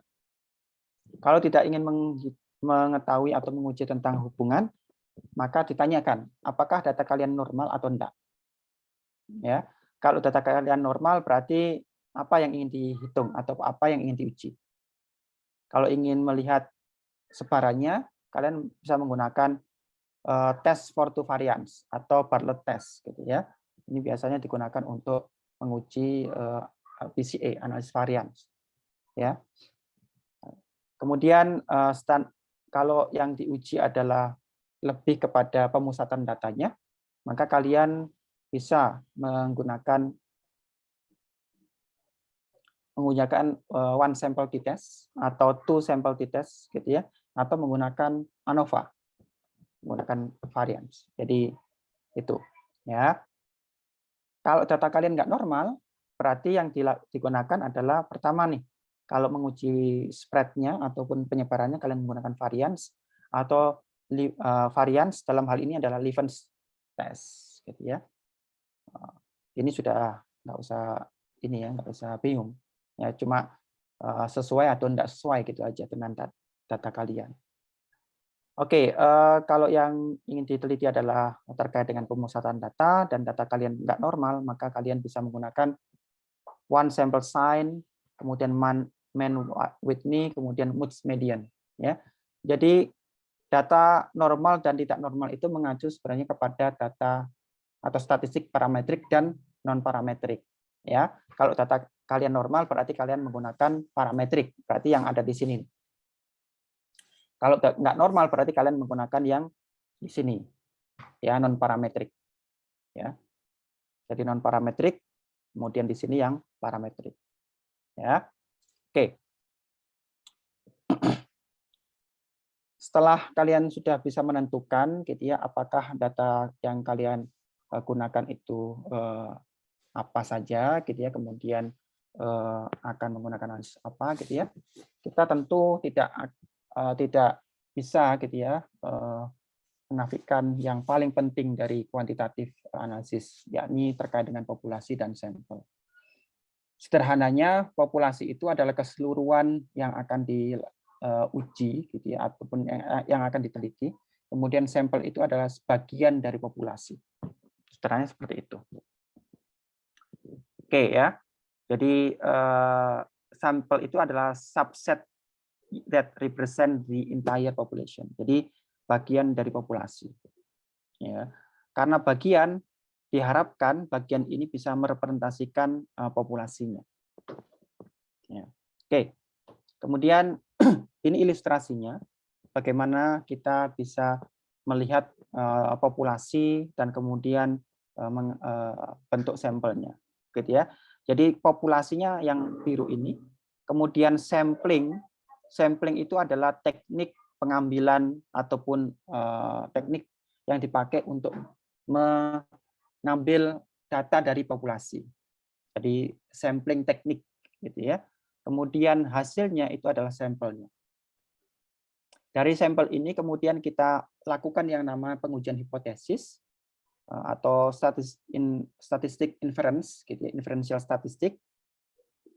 Hasil sampel ini kemudian diharapkan bisa menunjukkan atau mewakili dari populasi. Oke ya. Kemudian apa saja sampling itu atau teknik yang bisa digunakan untuk melakukan sampling itu? Ini beberapa ya. Jadi secara umum ada dua.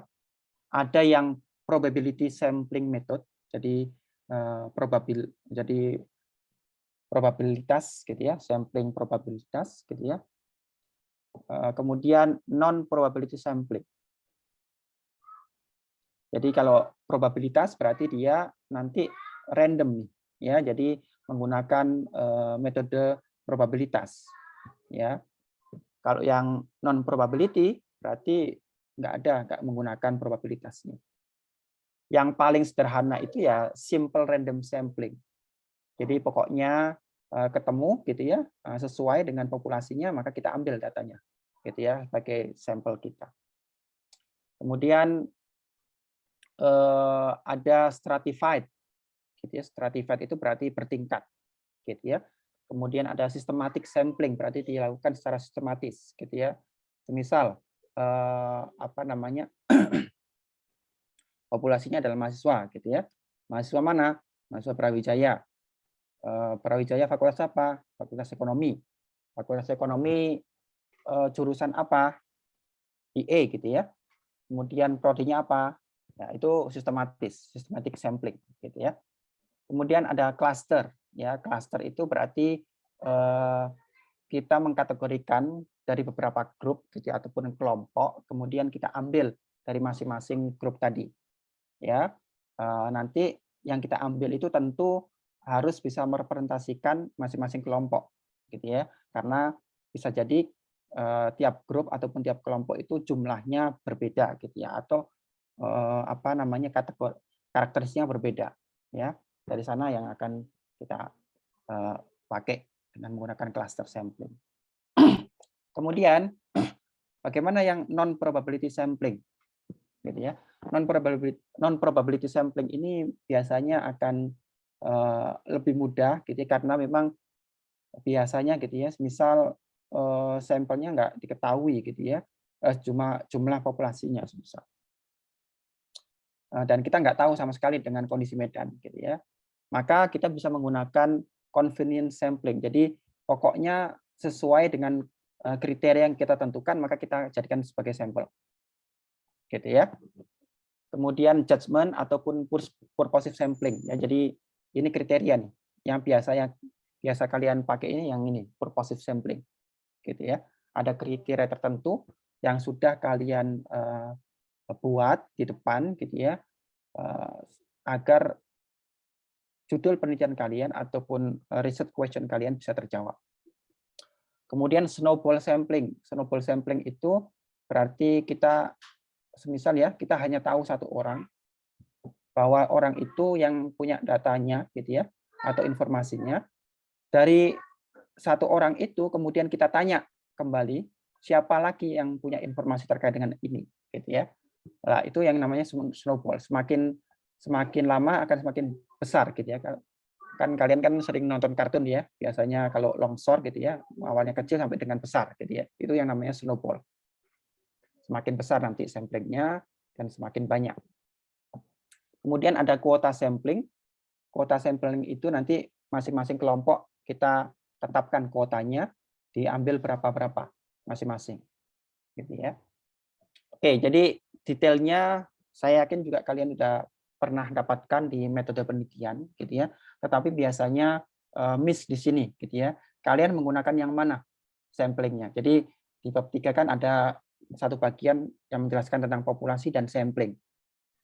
Ya, yang itu harusnya dijelaskan, gitu ya. Tidak hanya definisinya saja, tetapi populasinya siapa, ya. Kemudian sampelnya siapa, gitu ya, diambil dengan metode yang apa? Apakah menggunakan probability sampling atau non probability sampling?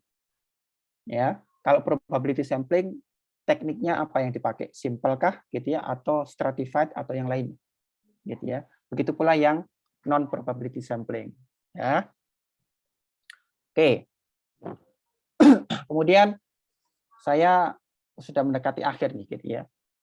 Jadi ini yang biasanya akan sangat apa namanya, sangat penting untuk bisa nanti kalian melakukan analisis kuantitatif, gitu ya, yakni alat analisisnya. Jadi kalau kita bedakan secara umum, statistik itu terdiri dari dua, yakni deskriptif dan inferensial statistik. Deskriptif statistik itu mengacu kepada bagaimana kita bisa menjelaskan karakteristik dari data kita. Apakah itu pemusatannya, apakah itu spread-nya atau dispersinya, gitu ya.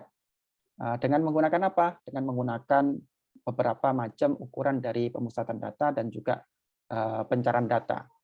Ditambahkan juga dengan tabel ataupun grafik yang membantu kita dalam melakukan penjelasan penelitian kita. Kemudian yang kedua adalah inferential statistik. inferential statistik berarti kita memerlukan pengujian hipotesis, ya. Mulai dari uji T tadi gitu ya, kemudian uji Z gitu ya. Kemudian tadi ada uji populasi, uji proporsi dan seterusnya. Ya, itu adalah inferential statistik. Jadi bagaimana kita melakukan pengujian hipotesis terkait dengan apa yang sudah kita tetapkan ataupun apa yang sudah kita buat pendugaannya. Oke. Yang kedua ya, dari jenis statistik itu ada parametrik dan juga non parametrik statistik. Parametrik itu adalah mengacu kepada statistik yang datanya mempunyai distribusi normal. Distribusi normal itu kan berarti rata-rata itu sama dengan median sama dengan modusnya, gitu ya.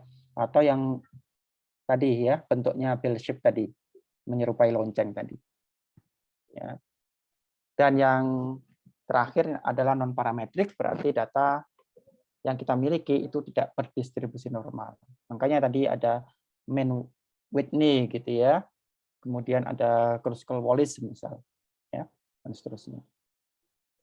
Oke ya, saya kira ini yang perlu dipahami. Jadi kalian harus jeli gitu ya, bahwa kalau menggunakan deskriptif statistik gitu ya, berarti kalau kalian memang nggak melakukan pengujian hipotesis ya cukup saja menggunakan deskriptif statistik. Berarti kalian lebih dalam analisisnya dengan menggunakan bantuan rata-rata, ukuran pemusatan dan juga dispersi data, kemudian ditambah dengan display data ya dalam bentuk grafik ataupun dalam bentuk tabel. Tabelnya bisa berupa semisal tabel cross tabulasi gitu ya, atau tabel kontingensi. Jadi kalian lebih banyak untuk mengkaitkan atau menganalisisnya dari analisis teoritisnya gitu ya. Oke. Ada banyak macam ya dari alat analisis yang ada gitu ya, kuantitatif ya. Kuantitatif itu yang di sini saya bagi menjadi 2 kolom ya. Yang kolom pertama ini mostly gitu ya, menjelaskan terkait dengan metode yang bisa dipakai dengan pendekatan ekonometrik ya. Jadi korelasi, kemudian ada regresi sederhana berganda, kemudian ada regresi time series. Kenapa kok sendirian regresi time series? Karena time series itu sangat spesifik ininya, karakteristiknya, sehingga sudah ada ya khusus terkait dengan regresi time series ataupun time series analysis. Semisal ada VAR gitu ya, ada ECM, ada VECM gitu ya, atau bahkan sekarang ada panel VECM gitu ya, itu perkembangannya. Kemudian ada juga regresi data panel ya. Oke, yang paling sederhana adalah kita menganalisis terkait dengan 2 variabel ya. Korelasi misalnya. Korelasi itu tidak lain adalah kita ingin melihat nih seberapa kuat hubungan antar variabel X dengan variabel Y gitu ya.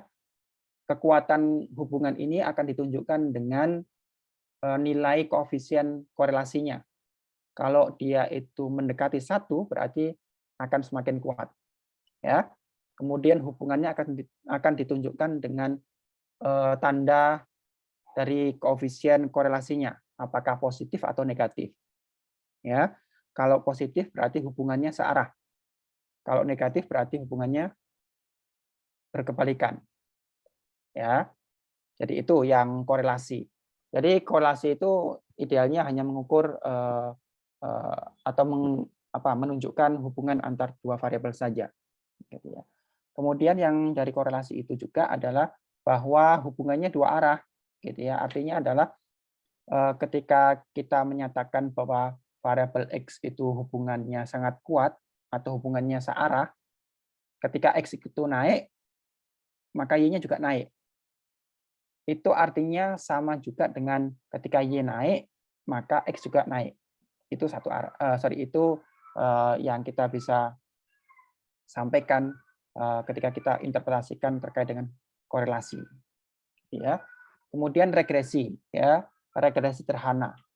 Regresi sederhana berarti kita hanya menggunakan satu variabel independen saja, gitu ya. Jadi y sama dengan a plus bx, ya, ditambah dengan error, gitu ya. Kalau kita menggunakan econometric, kalau statistik, kalau matematik berarti ya nggak ada errornya, gitu ya, karena hubungannya adalah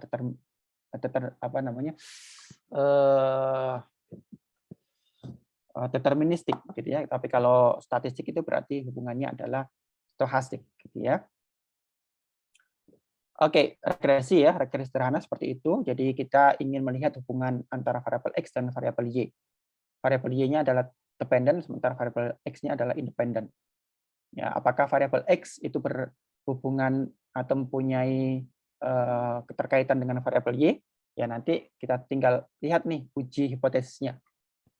Uji hipotesisnya adalah beta 1 itu sama dengan 0. Alternatifnya adalah beta 1 tidak sama dengan 0. Kalau beta 1 sama dengan 0, berarti koefisien dari x itu sama dengan 0. 0 kali x, berapapun nilai x-nya sama dengan 0, gitu ya. Sehingga kalau beta 1-nya itu sama dengan 0, atau dalam hal ini adalah H0-nya itu diterima, berarti variabel x tidak berpengaruh terhadap variabel y. Paham ya? Jadi saya ulangi, kalau kita punya regresi sederhana, gitu ya, ketika kita definisikan hipotesis nolnya itu beta 1 itu sama dengan 0, ya, maka artinya kalau kita terima beta 1, kalau kita terima H0-nya, berarti variabel x-nya tidak berpengaruh terhadap variabel y. Ya. Sementara sebaliknya, jika H0-nya itu ditolak, ya, H0-nya itu ditolak, maka gitu ya, kita akan terima H alternatifnya, gitu ya. H alternatifnya berarti beta 1 tidak sama dengan 0. Ya. Artinya kalau beta 1 tidak sama dengan 0 berarti berapa? Sama dengan berapa? Ya, sama dengan nilai koefisien betanya, gitu ya. Jadi pengaruhnya terhadap y itu adalah sebesar nilai koefisien betanya. Ya.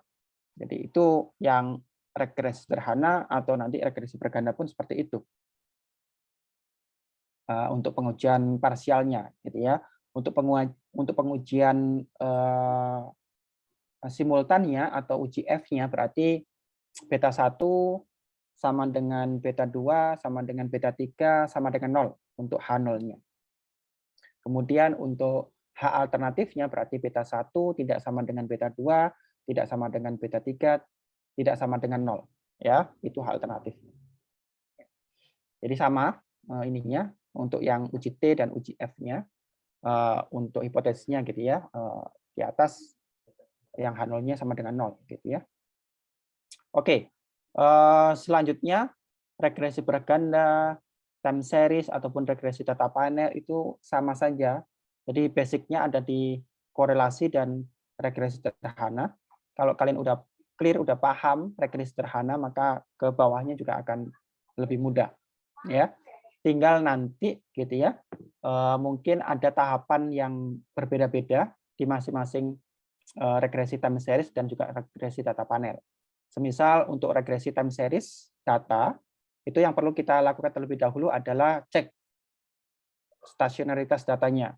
Ya, kalau datanya stasioner, berarti kalian bisa langsung lakukan analisisnya. Tapi kalau nggak stasioner, berarti harus ada treatment. Ya, menggunakan first difference atau second difference. Ya, kemudian nanti apakah menggunakan VAR ataupun ECM atau VECM, itu tergantung nanti dengan hubungan antar variabel yang kalian pakai. Ya, kalau vektor autoregresif biasanya dia tidak based on teori, ya, tetapi based on data, ya, based on empirical data. Jadi bagaimana data itu berbunyi ataupun hasilnya, maka itulah yang akan kita sampaikan, gitu ya. Itu yang VAR, gitu ya. Kemudian ECM dan VECM ini konsekuensi ketika nanti terjadi beberapa hal, gitu ya. ada keseimbangan jangka pendek dan keseimbangan jangka panjang. Itu nanti yang harus kalian cek. Ya. Kemudian untuk regresi data panel, nanti oke, data panel berarti kita punya cross section dan juga ada time series, gitu ya. Cross section itu adalah individunya, kemudian time series itu adalah periodenya. Kalau individu digabungkan dengan periodenya, maka itu yang kita sebut sebagai data panel, ya. Data panel, ya. Kemudian data panel ini ada juga yang disebut sebagai longitudinal data, gitu ya. Longitudinal data itu adalah data panel, gitu, tapi dengan individu yang sama, ya, di beberapa periode observasi data. Ya, jadi tapi biasanya sih jarang ya kita menggunakan data longitudinal, gitu ya, kecuali kita punya dataset yang bagus, ya. Misal saya nggak tahu kalau data-data mikro itu yang datanya longitudinal itu adalah data IFLS, misal Indonesian Family Life Survey, gitu ya. Kemudian data Susenas ataupun Sakernas mungkin ada data longitudinalnya, gitu ya, tetapi itu hanya sebagian saja, gitu ya. Individunya berbeda-beda kebanyakan. Oke ya, jadi ini lebih banyak ke pendekatan ekonometrik, gitu ya. Sementara yang sebelah kanan ini lebih kepada pendekatan multivariat. Saya nggak tahu yang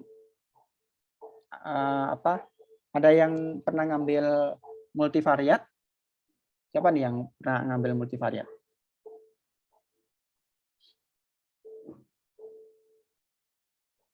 Ada nggak yang pernah ngambil multivariat? Nggak ada? Atau saya nggak tahu namanya apa, statistik multivariat, katanya di ekonomi Islam nih. Oke.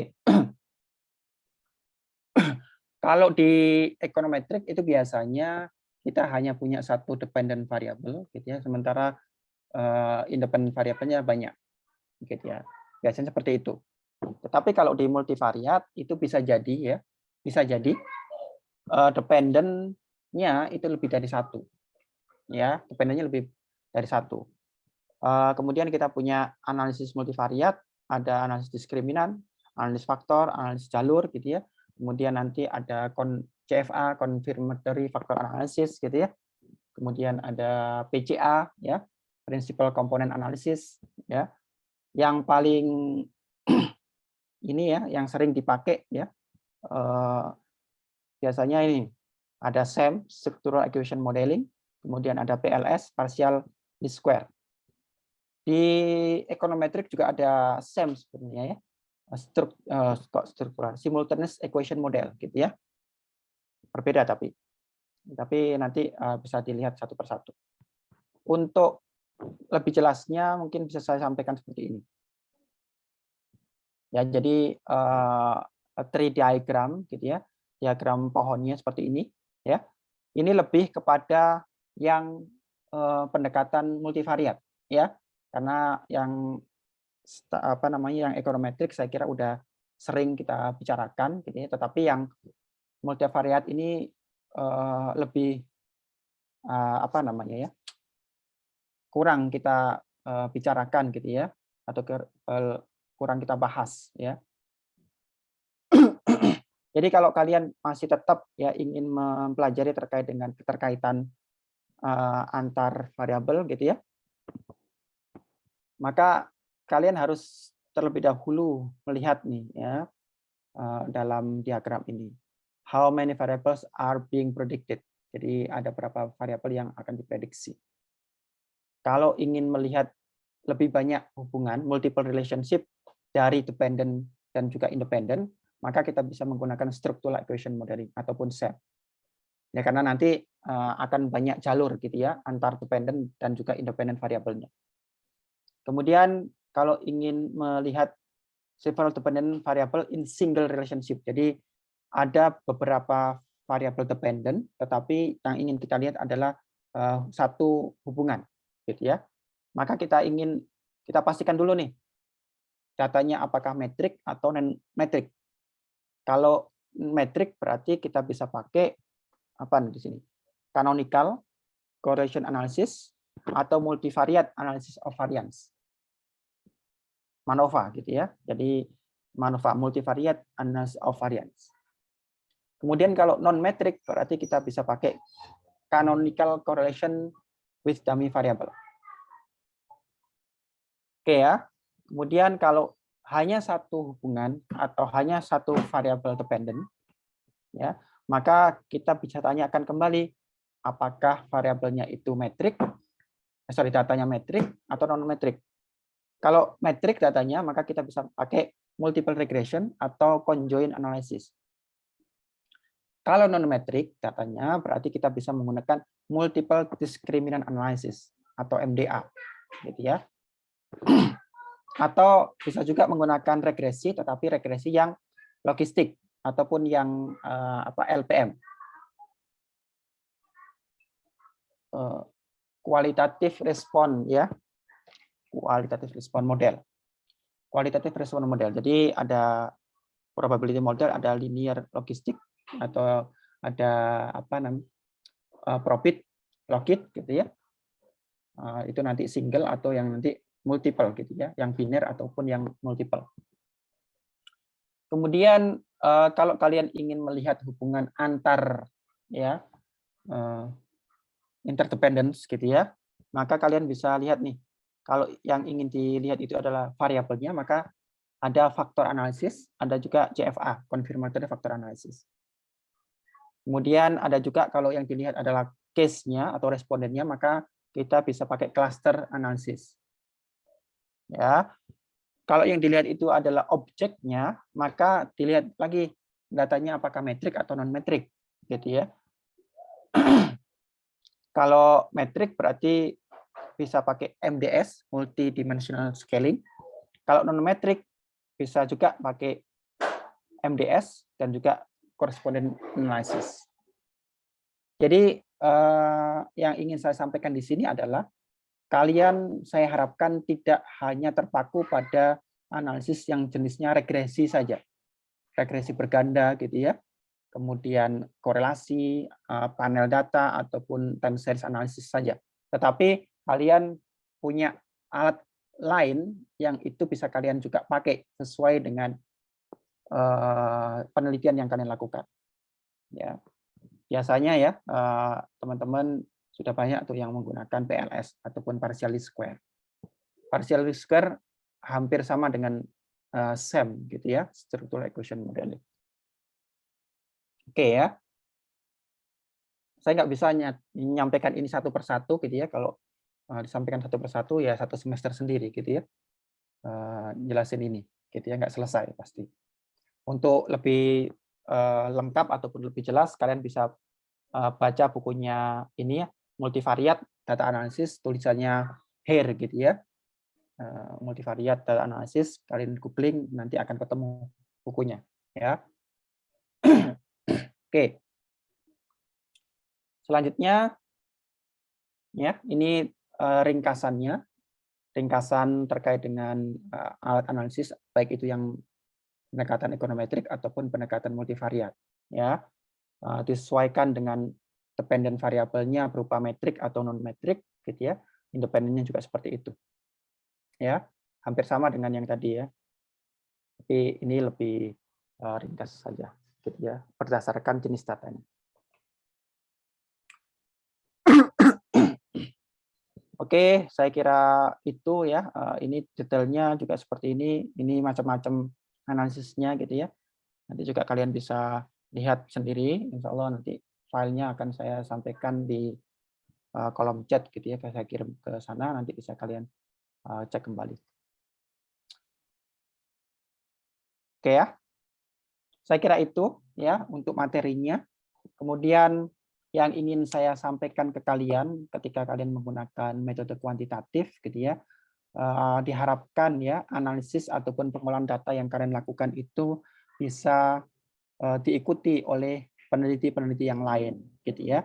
Sehingga dalam pengolahan data itu ada unsur yang kita sebut sebagai atau aspek yang kita sebut sebagai reproducibility, gitu ya. Jadi penelitian kalian itu bisa di reproduce, gitu ya, ataupun bisa dilakukan secara berulang-ulang dengan hasil yang sama, gitu ya. Jadi kalau semisal ya satu di antara kalian, semisal Rosa gitu ya, melakukan penelitian tentang regresi berganda, hubungan antara faktor-faktor yang mempengaruhi pengeluaran mahasiswi gitu ya, itu apa saja gitu ya. Maka ketika sudah didapatkan datanya, sudah siap diolah gitu ya, kemudian ditentukan alatnya adalah regresi berganda, ya, maka dari awal data itu kemudian sampai dilakukan uji, kemudian asumsi, kemudian datanya ditampilkan dalam bentuk tabel gitu, grafik, itu yang lain gitu ya, itu harusnya bisa mendapatkan hasil yang sama dengan data yang sama juga gitu ya. Sehingga itu yang kita sebut sebagai reproducibility dalam kuantitatif data. Untuk mendapatkan ataupun agar bisa seperti itu, maka kita ya bisa menggunakan beberapa software statistik yang itu based on syntax gitu ya. Based on syntax. Kenapa kok pakai syntax ya? Karena kalau pakai Evius, di Evius itu sebenarnya juga ada sintaksnya, tetapi lebih banyak untuk menggunakan klik gitu ya. Jadi menunya diklik apa gitu ya, kemudian untuk regresi klik apa gitu ya, dan seterusnya. Atau SPSS juga seperti itu. Ada menu sintaksnya tetapi lebih banyak menggunakan klik and click gitu ya. Tetapi kalau pakai Stata kita bisa menggunakan sintaks dan itu akan lebih mudah untuk dilakukan. Dan kita tinggal running datanya, running sintaksnya, kemudian hasilnya akan sama antara satu orang dengan orang yang lain sepanjang sintaks yang di running itu sama gitu ya, dengan data yang sama. Mungkin nanti juga saya akan ini ya, jadi ini beberapa komen yang kemudian nanti bisa kalian pakai untuk melakukan analisis data jika kalian menggunakan Stata gitu ya untuk analisis data kalian ya. Saya kira lebih dari cukup yang akan kalian bisa lakukan gitu ya, atau malah lebih-lebih gitu ya, banyak lebihnya daripada kurangnya ketika kalian menggunakan Stata ya. Jadi saya juga udah yakin bahwa kalian sampai sini berarti sudah pernah latihan ataupun mengolah data dengan Stata gitu ya. Tetapi saya harapkan kalian menggunakan sintaks sebagai alatnya, bukan yang klik-kliknya gitu ya, menggunakan menu-menunya, tapi pakai sintaks. Misal kalau kita ingin melakukan analisis regresi gitu ya, berarti ya ini aja, reg gitu ya, reg variabel y, x1, x2, x3 gitu ya, kemudian di enter, hasilnya akan keluar. Kemudian misal kita akan treatment variabel x1 gitu ya menjadi logaritma, berarti log x sama dengan atau ln x gitu ya sama dengan log x gitu ya. Jadi semuanya diselesaikan dalam sintaks itu, termasuk treatmentnya. Jadi nggak dilakukan di luar itu. Ya, jadi kalau ditanya bagaimana kamu bisa mendapatkan ini hasilnya gitu ya, statistiknya, kemudian gambarnya atau grafisnya gitu ya, ya tinggal tunjukkan saja sintaksnya, di run gitu ya, ketika ujian akan muncul dengan hasil yang sama persis dengan output yang kalian sampaikan di manuskrip skripsi kalian, gitu ya. Ya itu sebenarnya pilihan, tetapi saya kira ini merupakan anjuran lah, gitu ya, anjuran dari saya agar penelitian yang kalian lakukan itu bisa diulangi berkali-kali, gitu ya, oleh pihak yang lain atau orang yang lain, peneliti yang lain. Catatannya adalah dengan data yang sudah siap untuk digunakan, gitu ya. saya kira nanti bisa dicek lagi ya, ataupun komennya bisa dicek, ataupun kalian bisa latihan ya menggunakan stata, pakai sintaks ya. Terutama untuk teman-teman yang akan data mikro gitu ya, pakai data Sakernas ataupun data Susenas atau IFLS gitu ya, atau SDKI gitu ya, atau data apa namanya, kemarin saya baru lihat ya data dari World Bank gitu ya, atau data dari ASEAN Barometer gitu ya, macam-macam data yang perlu, yang bisa kalian akses gitu ya, tinggal kalian mau atau enggak gitu ya. Beberapa apa namanya bimbingan saya minta untuk menggunakan data mikro, apakah itu pakai IFLS ataupun pakai data Sakernas gitu ya, yang saat ini saya miliki. Data Susenas sebenarnya saya juga pengen, tetapi datanya nggak ada gitu. Ini khususnya untuk teman-teman yang di EP gitu ya, EP atau bahkan ekonomi Islam pun nggak bisa juga gitu ya. Kalau teman-teman yang di EKP gitu ya, fakultas sedang langganan data Reuters gitu ya. Mungkin mungkin beberapa waktu lagi gitu ya, beberapa waktu ke depan mungkin ada sosialisasi terkait dengan penggunaan data Reuters yang saya kira itu lebih dari cukup untuk berbagai macam tema penelitian di sektor ataupun di bidang keuangan dan perbankan ya, data-data dari banyak negara gitu ya, dan dari manapun ya. Kemudian kalian juga bisa akses free trial data Statista gitu ya, dari Statista gitu ya, free trial pokoknya pakai koneksi dari fakultas, pakai koneksi FEB gitu ya. Saya nggak tahu bisa menggunakan VPN atau enggak gitu, tapi kalau diakses dari kampus pasti bisa gitu ya. Kemudian saya ingatkan kembali gitu ya, kalian juga bisa pakai data ataupun bukan data ya, tapi referensi gitu ya, referensi jurnal ya. Jurnal itu sudah dilanggan oleh oleh universitas, sehingga saya kira kok nggak pas jika kalian nggak menggunakan itu dengan baik gitu ya. Jadi optimalkan itu di Science Direct, atau nanti kalian bisa masuk ke websitenya perpustakaan pusat ya, di searching lib.up.ac.id ya. Nanti kalian pakai fasilitasnya itu, saya kira nanti lebih dari cukup dan sangat cukup sekali kalau hanya untuk penelitian di S1 ya. Pakai itu referensinya yang terbaik dari yang ada, yang sudah disediakan oleh fakultas ataupun universitas, sehingga penelitian kalian juga akan lebih baik lagi. Gitu ya. Sumber data juga sudah bisa kalian akses gitu ya. Semisal data-data dari BPI ya, kemudian dari BPS ya, kemudian data-data mikro dari apa namanya ya, dari sumber-sumber semisal World Bank gitu ya, kemudian IMF, kemudian ada WDI gitu ya, World Development Indicator gitu ya, itu juga dari World Bank. Saya kira itu bisa juga kalian manfaatkan. Yang sifatnya lebih ke makro ya, makro, dan juga tertarik dengan apa namanya, tertarik dengan tema-tema makroekonomi, kemudian perdagangan internasional, kalian bisa cek di sana ya. Oke, saya kira itu dulu untuk apa namanya materi yang bisa saya sampaikan. Silahkan kalau ingin ada pertanyaan atau diskusi bisa disampaikan ya. Oke, terima kasih Pak Ato atas materi yang telah disampaikan ya.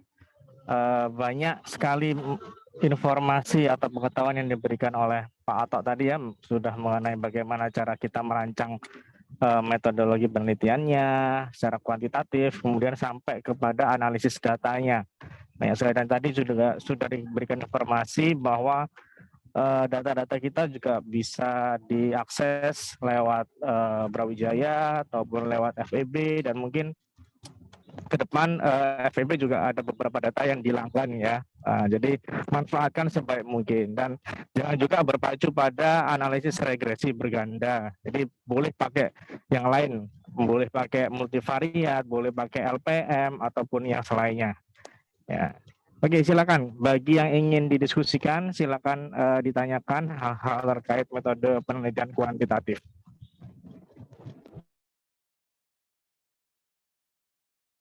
Ayo, silakan.